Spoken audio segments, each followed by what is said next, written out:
l'Afrique au cœur de l'Europe. La Sotelma Malitel vous donne l'heure. Il est 7 heures. Les sports, les infos, la musique, l'actualité, le tout amusé et servi à chaud pour vous sur Radio Clédou.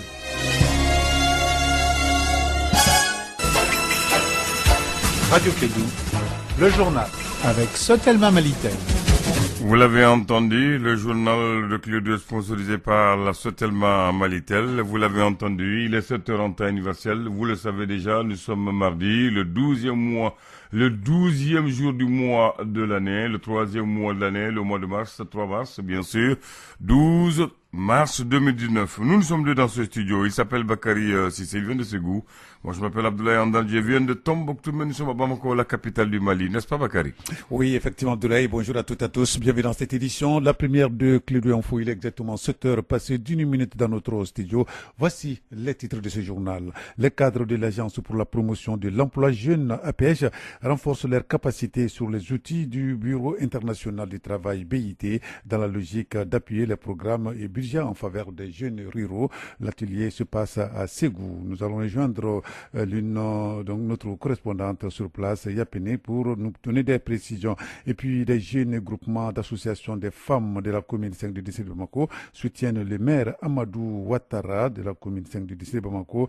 Ils ont organisé hier une marche devant la mairie. On en parlera également. Et puis, des personnes en situation de handicap s'étaient retrouvées hier, donc au niveau de la primature, réclament leurs droits. Hier, ils ont voulu marcher sur la primature. Nous allons retrouver Chaka Koulibaly. Il est membre de la commission scientifique des personnes en situation de handicap.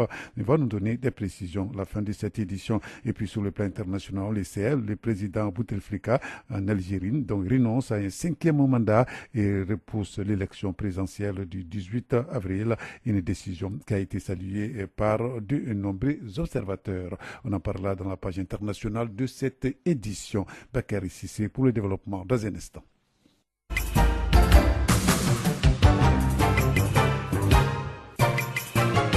Bienvenue donc à cette édition. Aujourd'hui, nous sommes le mardi 12 mars 2019, la première session d'information de Clédou Info. Tout d'abord, au Mali, les militaires de l'opération Barkhane ont réussi dimanche dernier à déjouer une attaque suicide particulièrement bien organisée au sud de la ville de Manaka, non loin de la frontière avec le Niger, alors qu'il s'était installé pour mener des opérations de contrôle dans cette région considérée comme un fief, en tout cas, d'État islamique au Grand Sahara. Un groupe armé terroriste très mobile a tenté donc de pénétrer dans leur dispositif. La réplique a permis de contrer l'attaque, mais 2 militaires français blessés ont dû être évacués vers un hôpital militaire en France. Je le disais tantôt à Ségou, une trentaine de cadres de l'Agence pour la promotion de l'emploi jeune APH prennent part à une session de formation de renforcement des capacités sur les outils du Bureau international de travail BIT. L'objectif de cet atelier est de renforcer les capacités de l'APH en méthodologie de l'entrepreneuriat dans la logique d'appuyer les programmes et budgets en faveur des jeunes ruraux. Pour plus de précision, nous allons écouter ici Ali Kébé. Il est le directeur général de l'APH. Il est au micro de Yapene Djeneba Adolo.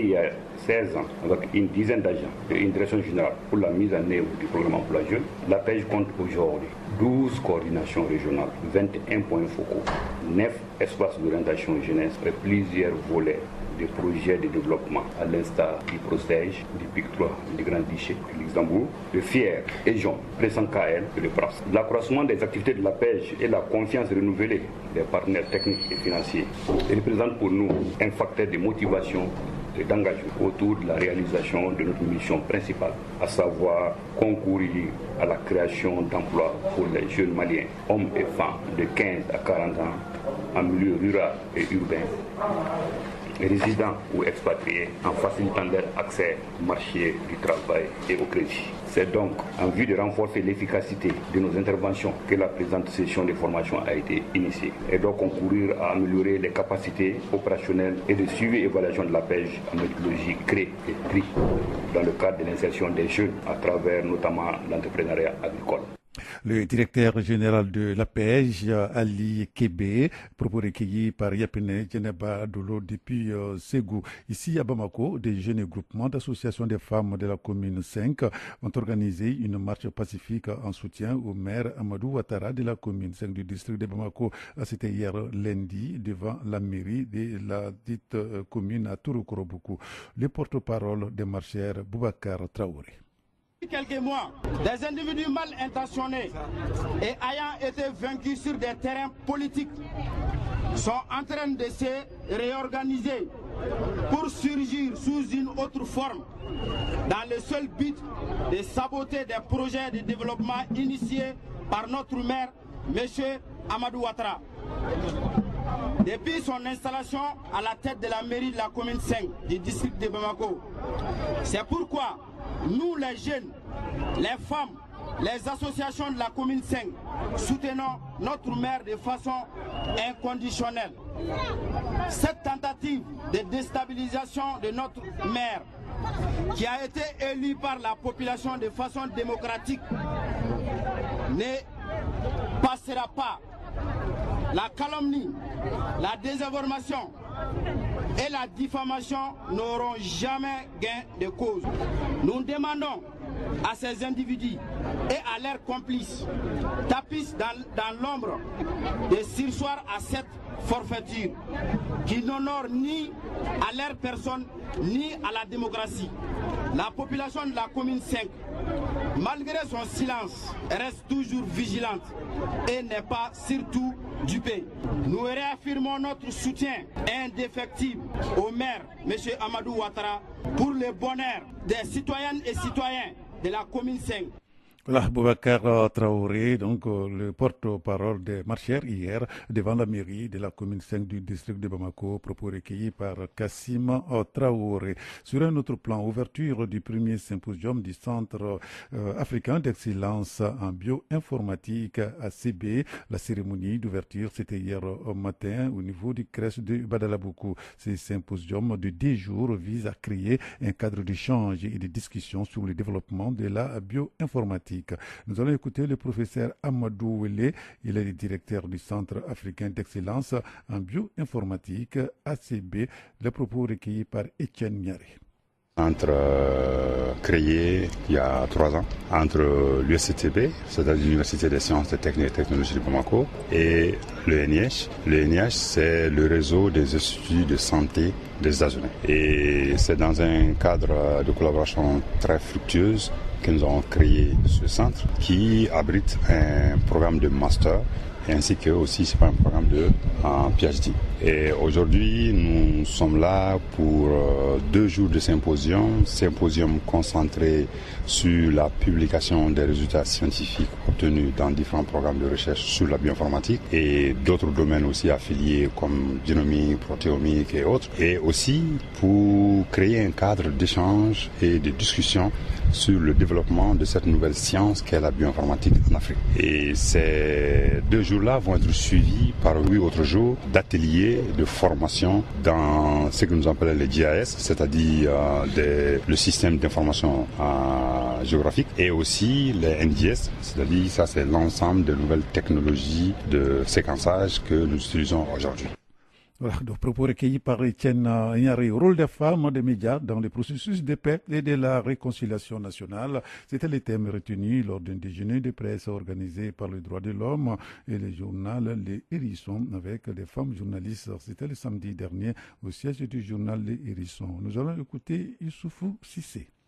Pensons que la période que l'on traverse, tous les Maliens doivent y mettre de leur allant pour que nous puissions sortir de cette crise. Et nous savons que les femmes, en plus les femmes du média, ont un rôle important à jouer. Ils peuvent constituer des lobbying, peuvent véhiculer toutes sortes de messages. Et en plus, c'est la femme qui est dans les affres de ce sort de crise. Donc, DHQ a déjà commencé. Nous avons fait une bande dessinée, on a fait avec le directeur exécutif des projets dans la région de Ségou, etc. pour la réconciliation nationale, le vécu quotidien et avec des dons de matériel scolaire et didactique à l'endroit et des moulins à l'endroit des femmes. Il faut que les femmes journalistes joignent à tout le monde et que ce combat soit réel pour sortir le Mali de cette ornière et que les femmes journalistes puissent aller à Kidal. Nous souhaitons, avec l'aide de tout le monde, organiser une conférence pour que les gens soient sensibilisés sur la question de Kidal, la question du centre. Ça nous concerne. Voilà, Issoufou Cissé, donc il est membre donc du droit de l'homme, du droit de l'homme au quotidien, donc abrégé DHQ, propos recueillis donc par la rédaction de Clédou Info. Clédou Info, première édition, actualité internationale à présent. Nous partons jusqu'à présent en Algérie après l'annonce du retrait de la candidature d'Abdelaziz Bouteflika et du report des élections du 18 avril prochain. Le Premier ministre Ahmed Ouhaï a remis sa démission. Il est remplacé par un duo composé de Nouridine Bedoui, ex-ministre de l'Intérieur chargé de former un nouveau gouvernement, et par Ratanan Lamara, l'ex-ministre des Affaires étrangères qui est nommé vice-premier ministre. L'élection présidentielle devrait avoir lieu à la suite d'une conférence nationale. Ramtan s'explique et affirme que, en tout cas, les élections libres auront lieu avant la fin de l'année. Au Nigeria, cette fois-ci, les résultats des élections des gouverneurs et des assemblées locales tombent encore au compte-gouttes. Les scrutins se sont donc tenus, c'était le samedi dernier, dans les 29 des 36 États. En attendant donc d'avoir une image complète donc de la cartographie politique du pays, on sait d'ores et déjà que le parti de Mohamedou Bouhari, le président, conserve l'état-clé de Lagos. C'est désormais Babajide Sanwo-Olu qui sera donc gouverneur de la métropole économique du pays. Alors que le difficile travail de recueil des corps des victimes du crash de l'avion Ethiopian Airlines se poursuit, l'enquête elle avance puisque les désenregistreurs du vol, les fameuses boîtes noires, ont été retrouvées. Des experts américains doivent arriver sur place aujourd'hui même, mardi 12 mars, pour aider leurs collègues éthiopiens donc sur l'enquête.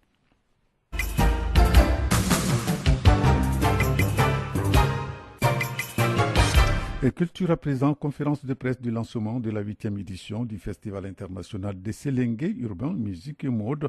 C'était le samedi dernier au Palais de la Culture de Bamako. Ce festival vise à promouvoir la culture malienne et de participer au développement de la ville des Séléngué. Ibrahima Koulibaly est l'administrateur du Festival des Séléngué. On l'écoute. Cette année, nous avons programmé des concerts géants comme chaque année avec des grands artistes de renommée. Nous avons aussi beaucoup de rappeurs. Et cette année, nous avons un invité surprise, un jeune rappeur américain qui est au Mali dans le cadre de la promotion de son album qui va se produire à Séléngué. Ça va être une exclusivité. Et nous avons aussi des défilés de mode avec des grands artistes connus sur le plan africain. À côté de ça aussi, nous avons chaque année une conférence de débat sur un thème central. Le thème central de cette année, c'est paix et réconciliation. Quel rôle pour les femmes et les jeunes? Deuxième conférence, ça c'est avec la NASA viendra faire de la sensibilisation sur les dangers de la circulation routière. Et cette année, ils ont décidé d'ajouter un deuxième thème à leur conférence. Ça, c'est la consommation des stupéfiants, des drogues par la jeunesse. Dans le cadre de sensibiliser, en tout cas, les jeunes qui viennent au festival, pour leur demander de ne pas s'adonner à la drogue, à l'alcool, pour la foire artisanale, les émissions télé comme l'enregistrement de l'émission Malrap. Donc, Séléngué, c'est une zone d'avenir pour nous. Ce festival contribue, en tout cas, à faire grandir la ville de Séléngué, à participer au développement socio-économique de la commune de Baya. Parce que Séléngué, c'est dans la commune de Baya. Ibrahima Koulibaly d'IC, il est l'administrateur du festival de Séléngué. Nous arrivons maintenant à la page invitée de ce journal. Je le disais dans les titres, des personnes en situation de handicap s'étaient donné rendez-vous hier à la primature pour marcher en vue de réclamer leurs droits. Les marcheurs arrivés au niveau de la cité administrative ont été dispersés à coups de gaz lacrymogène. Pour en parler, nous avons Chaka Koulibaly. Chaka Koulibaly, il est membre de la commission scientifique des personnes en situation de handicap. Il est joint par Kassim Traoré. Chaka Koulibaly, bonjour. Bonjour, Kassim. Vous êtes membre du comité scientifique des personnes handicapées du Mali. Oui. On a appris que vous avez organisé un sitting hier matin sur la primature. Quelles sont vos revendications? Voilà, les revendications sont trois points essentiellement. Il s'agit de l'intégration exceptionnelle des personnes handicapées dans la fonction publique. Il y a une loi positive au Mali que beaucoup d'autres pays se sont inspirés et qui sont aujourd'hui arrivés à donner de l'emploi à toutes les personnes handicapées dans leur pays. Donc ça a été géré depuis après le coup d'État de Sanogo en 92. Bon, on a des volets. Il y a un deuxième volet, le Mali a ratifié la Convention 159 du PIT qui porte essentiellement sur l'emploi des personnes handicapées. Dans ces conditions, le Mali reçoit vraiment des aides des autres États. Le Mali gagne beaucoup de milliards chaque année pour appuyer les efforts qu'ils ont eu à faire pour permettre aux personnes handicapées de se former, d'avoir un emploi, c'est-à-dire le financement de leurs projets. Donc, globalement, il y a ça. Et troisième revendication, on peut dire qu'il y a une loi qui a été votée en faveur des personnes handicapées par l'Assemblée nationale en mars 2018 et jusqu'à la date d'aujourd'hui n'a pas eu son degré d'application. Parce que cette loi doit avoir son degré d'application et signé par le Premier ministre, qui jusqu'à présent n'est pas fait. D'ailleurs, on a fait plusieurs démarches. Il y a le mois d'octobre. Mais pourquoi ces démarches n'ont pas marché? Ces démarches n'ont pas marché parce qu'on peut supposer qu'il n'y a pas de volonté politique. Sinon, nous, on a rapproché tout le monde. On a rapproché les familles fondatrices de Bamako, on a les chefs religieux, on a rencontré les religieux, on a rencontré la société civile, on a rencontré toutes les personnes dont leur voix porte. On les a tous rapprochés, on a parlé avec les ministères, pratiquement tous les ministères aussi, on a rencontré tous les ministres, on a fait des sittings au niveau de la fonction publique avec Rakitala, qui a fait déjà un sitting au niveau de la primature le 15 janvier dernier. Donc, globalement, il n'y a pas de volonté politique. Sinon, nous, on a rencontré le Premier ministre, par exemple, et à mois de juillet, quand il a dit l'ensemble des doléances des personnes handicapées, il a trouvé que bon, vraiment, c'est pas beaucoup qu'on demandait. On demandait juste une partie de nos droits qui ne sont même pas très importants selon lui-même. Mais il dit en 72 heures, je vais régler ça. En 72 heures, on est maintenant du mois de juillet, on est en mois de mars. Donc ça voudrait dire qu'on est pratiquement à une année. Koulibaly, est-ce à dire que le sitting était la seule solution pour faire savoir vos revendications? Oui, parce que comme je viens de le dire, on a impliqué tout le monde, on a crié, on a fait tout. La primature, on ne sait même pas combien de fois on est passé là-bas. Nos différents ministères, pratiquement la même chose. Donc, quand on a dit, il n'y a pas d'autre façon que d'alerter l'opinion nationale, l'opinion internationale, pour simplement appliquer la loi. On ne demande pas plus. Sinon, alors, le sitting d'hier a été réprimé. Quel est le bilan? Oui, pour le moment, on dénote déjà que on dénote 10 personnes qui ont été violentées, qui ont des problèmes réels. Il y a un blessé très grave parce que lui, il a été atteint au niveau de la tête et il y a un trou béant donc sur sa tête. Donc on peut voir. Sinon, même à l'heure où je suis, il y a des personnes handicapées qui m'appellent, qui me disent qu'ils ont des problèmes parce que vous imaginez, quand on jette de gaz lacrymogène parmi les personnes handicapées, alors qu'on fait d'autres des pathologies qui portent sur la respiration. Donc ça voudrait dire qu'on avait voulu tuer même des gens. Les personnes, on ne peut pas jeter du gaz lacrymogène au milieu des non-usuels.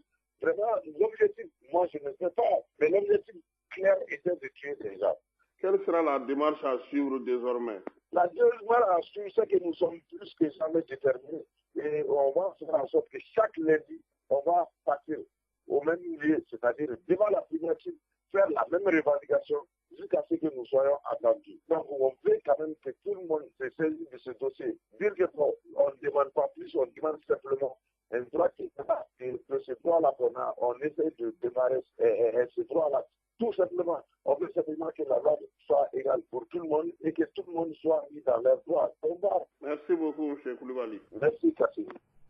Voilà, donc là, c'était M. Chaga Koulibaly. Il est membre de la commission scientifique des personnes en situation de handicap, donc, dont leur marche hier a été réprimée par des jeux de gaz lacrymogènes, propos recueillis par Kassim Traoré.